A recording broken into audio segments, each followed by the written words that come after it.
Hi friends, welcome to DJBS vlogs. మేము ఇక్కడ గులాబీ చెట్టు పెడుతున్నామండి.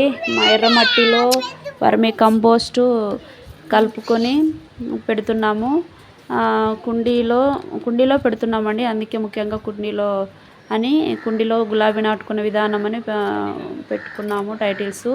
తర్వాత కుండీకి హోల్ ఉంటుంది కదండి, డ్రైనేజ్ హోలు, రంధ్రము. దానికి అడ్డంగా ఏదైనా చిన్న పెంకు అలాంటిది అడ్డం పెట్టుకోవాలి. ఎందుకంటే మట్టి కిందికి వాటర్ పోసినప్పుడల్లా జారిపోకున్నట్లా ఎక్సెస్ వాటర్ లీక్ కాకుండా అడ్డుపడుతుంటుందండి మట్టి. దాని కొరకే మనము దానికి హోల్కి రాయి పెట్టుకోవాలి. ఇక్కడ వర్మీ కంపోస్టు ఎర్రమట్టి కలుపుకుంటున్నాము. దాన్ని నీట్గా కలుపుకోవాలండి. నీట్గా మిక్స్ చేసుకోవాలి. మిక్స్ చేసుకున్న తర్వాత చెట్టు పెట్టుకోవాలండి. ఈ వర్మీ కంపోస్టు మంచి ఎరువు అండి దీనిది, గులాబీ చెట్టుకి. ఇది వానపాముల ఎరువు. ఇది మా దగ్గర ఉంటే దీన్ని మేము కలుపుకొని పెట్టుకుంటున్నాము. మా అమ్మ వాళ్ళ ఇంటి దగ్గరికి గులాబీ చెట్లు వచ్చాయండి. ఒకటి గులాబీ చెట్టు, తర్వాత మల్లె చెట్టు, మల్లె కాగడ చెట్టు 2 తీసుకున్నాము. మల్లె కాగడ చెట్టు తర్వాత వీడియో పెడతానండి. ఇది గులాబీ చెట్టు చూపిస్తున్నాం కనుక. ఇది ఇప్పుడు వర్షాకాలం కదండి. వర్షాకాలంలో ఏవైనా మొక్కలు, చామంతి మొక్కలు, కనకంబరాలు, గులాబీ మొక్కలు ఏవైనా తొందరగా నాటుకుంటాయి కదా, అందుకనే పెడుతున్నాము. కుండీ మా అమ్మ వాళ్ళ ఇంటి దగ్గర కుండీ ఖాళీగా ఉంటే ఈ కుండీలో పెడుతున్నాం. ఇదేనండి గులాబీ చెట్టు. ఈ గులాబీ చెట్టు తీసుకున్నాము, దీన్ని పెడుతున్నాము. ఇప్పుడు దాంట్లోకి మట్టి నింపుతున్నది మా మేరీ. చూడండి.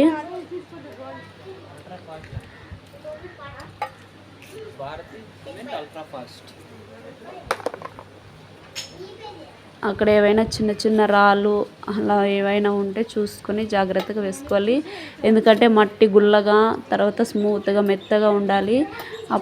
అప్పుడైతేనే వేర్లు అనేవి లోపలికి దిగి మంచి చెట్టు బలంగా ఉంటుంది కనుక రాళ్ళు ఏవి ఉండకుండా నీట్గా పెట్టుకోవాలండి.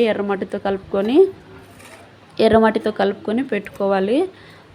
ఇది అందరికీ తెలుసు, కానీ కొంతమందికి తెలియని వారి కొరకు నేను చూపిస్తున్నానండి, వీడియో చేస్తున్నాను. కొత్త వాళ్ళు ఉంటారు కదా, గులాబీ చెట్టు ఎట్లా పెట్టుకోవాలని. ముఖ్యంగా చెట్టు పెట్టుకోవడం అందరికీ తెలుసు, కానీ ఇక్కడ వచ్చేసి వర్మీ కంపోస్ట్ ఎరువు, వానపాముల ఎరువు యూజ్ చేస్తున్నాం కదండి. దాని గురించి లాభాలు ఎన్నో ఉన్నాయి. దాన్ని వాడడం వల్ల ఆ పూత కానీ దాని మంచి రాబడి వస్తుంది కనుక దాన్ని వర్మీ కంపోస్ట్ కలుపుకుంటున్నాము కాబట్టి చూపిస్తున్నానండి. కుండీలో పెట్టుకునేది విధానము అంతా నీట్గా పెట్టుకోవాలి. ఇక్కడ వేస్తున్నామంతా మట్టి అంతా.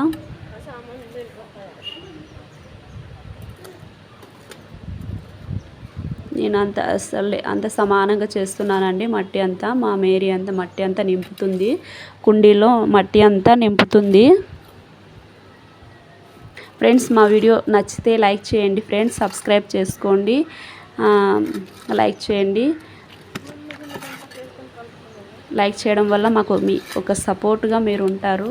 ఇంకా ముందు ఒక లైక్ వల్ల ఇంకా ఇలాంటి వీడియోలు చేయాలనే నమ్మకము, అలా ఇంట్రెస్ట్ మాకు కలుగుతుంది కనుక మీరు లైక్ చేయండి, చూసిన వాళ్ళు ప్రతి ఒక్కరూ. తర్వాత ఇక్కడ రాళ్ళని వేరుతున్నాము.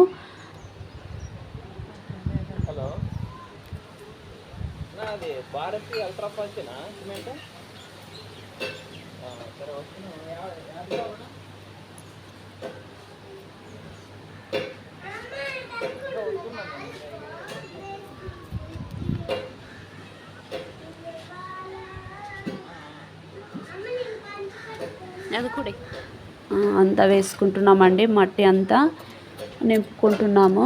మట్టి అయితే మంచిగా రెడీ చేసుకుని దీంట్లోకి నింపుతున్నాము. మంచిగా చూడండి, ఎంత సాఫ్ట్గా గుల్లగా ఈ రీతిగా ఉంటే మంచిగా వస్తుంది. కొద్దిగా దాన్ని సాఫ్ట్ మెత్తగా లేకపోతే అది బిగుసుకుపోయినట్లు ఉంటుందండి. అట్లా దానిలో మంచిగా రావు చెట్లు ఏవైనా కానీ మంచి గుల్లగుల్ల వానపాముల ఎరువు కలిపినామంటే ఆటోమేటిక్గా అది గుల్లగుల్ల అవుతుందండి, తయారవుతుంది. ఇక్కడ చెట్టు పెట్టడానికి నేను రంధ్రం చేస్తున్నాను. అంత మొత్తం మట్టి అంతా నింపుకున్న తర్వాత పూర్తి దాకా నింపుకున్నాము. సగం దాకా చెట్టు పెట్టిన తర్వాత దాని పైకి కొద్దిగా మట్టి వేద్దామని దాన్ని ఉంచుకున్నాము. ఇక్కడ చెట్టును ఇదేనండి గులాబీ చెట్టు. కింద ఉన్న దానిని కవర్ చిన్న కింద ఉన్న భాగాన్ని తీసివేయాలి, కవర్ భాగాన్ని. ఇక్కడ మా తమ్ముడు, మా చెల్లి, మా మేరీ ఇద్దరు కలిపి దాన్ని కట్ చేస్తున్నారు కవర్ని. ఆ కవర్ అంతా తీసివేసుకొని నీట్గా దాన్ని పెట్టుకోవాలండి. దాన్ని కట్ చేసేటప్పుడు కూడా మనం జాగ్రత్తగా కట్ చేసుకోవాలి. అది స్టెమ్ అది గులాబీ మొక్క అనేది దానికి ఎలాంటి దాన్ని కదలాడించకుండా మనం నీట్గా కట్ చేసుకోవాలి. అదేవిధంగా ఇక్కడ కింద ఉన్న మట్టిని అంతా వేర్లు ఉంటాయండి కొన్ని మొక్కలకు. ఆ వేర్లు కింద ఉన్న మట్టి తీసివేసుకొని పెట్టుకోవాలి. లేకపోతే పెట్టుకున్నప్పుడు ఆ వేర్లు కుండీల్లో ఎక్కువైపోయి మళ్ళీ మనం రిపార్ట్ చేసే పని ఉంటుంది. నేలలో అయితే ఏం పర్లేదు, కానీ కుండీలో పెట్టుకుంటున్నాము కనుక మనము చూసుకొని కింద ఎక్కువ వేర్లు ఉన్నట్లయితే దాన్ని కట్ చేసుకొని పెట్టుకోవాలి. మేమైతే ఇక్కడ దానికి వేర్లు ఏం కనపడలేదు, దానికే కింద కవర్ ఒకటి కట్ చేసి ఇదంతా కట్ చేసి మొత్తం కవర్ కట్ చేసి పెట్టుకుంటున్నాము. తర్వాత ఈ గులాబీ చెట్టు తీసుకునేటప్పుడు కొన్ని చిట్కాలు మీరు పాటించాలండి. గులాబీ చెట్టు వారి దగ్గర ఉన్నప్పుడు ఒక పువ్వు మాదిరిగా ఉంటుంది.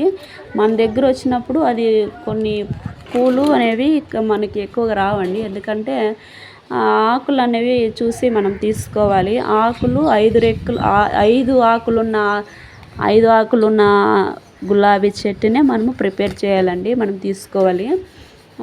ఎందుకంటే 7 ఆకులు ఉంటాయి, 6 ఆకులు ఉంటాయి, వాటిని చూసుకొని పెట్టుకోవాలి. అయిపోయిందండి, ఇంకా పెట్టేసుకున్నాము. నీరు పోసుకుంటున్నాము. మా వీడియో చూసినందుకు థ్యాంక్ యూ ఫ్రెండ్స్. నమస్కారం. అంతేనండి, ఇంకా విపరీతంగా పూలు కాస్తూనే ఉంటాయి. థ్యాంక్స్ అండి.